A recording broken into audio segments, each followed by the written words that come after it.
We got to talk about the Oregon Ducks surging back, sitting at number 2 in the rival industry rankings. And Justin Hopkins here with Scoop Duck. Justin, heading into this weekend, if I told you the Ducks were going to land 2 out of the 3 big dogs that were committing this weekend, 2 out of 3 isn't bad. So give us, what is the impact of these 2 additions in edge Tank Jones and cornerback Devon Benjamin?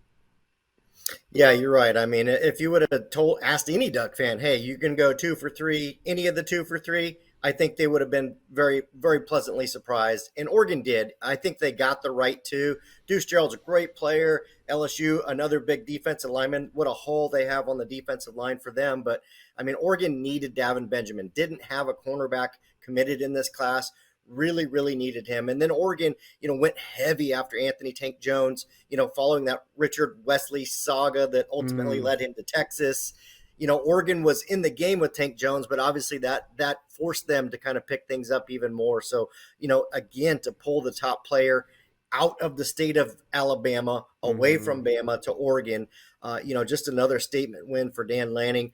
Up to 17 commits. And the number 2, number 3 class in this cycle, just doing work, putting in work, the most 5 stars Oregon's ever had committed at any time. And, if you're a Duck fan and you kind of like, hey, we had some losses. Yeah, we missed on some guys, but dang, this class is really good. I think that's the way you've got to look at it. Yeah. And, sorry, Oregon sitting at number 3, not number 2, but we entered the summer by mid-May. Oregon was they were up to number 1. They were sitting at 1, 2, and 3. Then they start to slide in the month of June down to maybe 7 or 8. But here we are. We're about 2 or 3 weeks from the start of the season, and Oregon's right back to where they were in mid-May. They're sitting at number 3. You've talked on this channel before about Oregon not wanting maybe to take a full boat of 25 to 30, but like you said, they just landed their first corner, right? So we assume they're going to take some more corners. And also, after missing on Deuce Gerald's, does Oregon still want to add another defensive lineman to this class? Yeah, didn't do well recruiting the interior of the defensive line in the last cycle. Haven't done as well this cycle. Had some guys that, Tom obviously going to USC, Bot Mulatalo, moving on and now wanting to play offensive line. Just been kind of like a weird cycle for them at that position. So, the one name that I'll throw out, and again, we're kind of in a transition period where all these schools, Oregon included, are going to go back to the drawing board, see where they have needs and then go see who's available, like who's going to, entertain some other offers down the line. But I immediately look at Jaylen Brewster, 5-star defensive lineman out of Cedar Hill, Texas. Had a lot of scuttle about him reclassifying. We don't know if he will or he won't, but there's a lot of scuttle. Right now, he's very vocal and saying Oregon's the team to beat. But you and I both know if he does reclassify, he's going to take official visits. He's going to work through the process a little bit, and then we'll just have to see where the dust settles there. So no doubt Oregon would like to go find an interior defensive lineman. That's the guy I'm watching most right now, but you never know, what they'll do behind the scenes moving forward. Yeah, and speaking of all these 5 stars, it makes me think there's a bunch on campus now. Some of them are freshmen. I know fall camp just started, pads are going on, but who are you hearing about early that can make an impact at Oregon? Yeah, right now, I mean, everybody's looking at Decorian Moore, right? True freshman wide receiver. Oregon loses its star receiver before practice even starts. Decorian Moore is going to be a guy. Heard a ton about Naeem Offord. That's another guy that he's put on good weight. He's one of the fastest players on the team.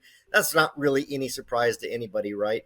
Oregon, of course, did only the one cornerback recruit in this cycle, but did get Dorian Brew, and some others in last year's class. So those are guys that are going to have a chance to play a lot. Doug Utu is another one that I've heard about on the offensive line. Some of his peers, fellow offensive linemen, have already mentioned him. Oregon's quarterback, Akili Smith Jr., I believe what it was indicated he put on 31 pounds in this offseason.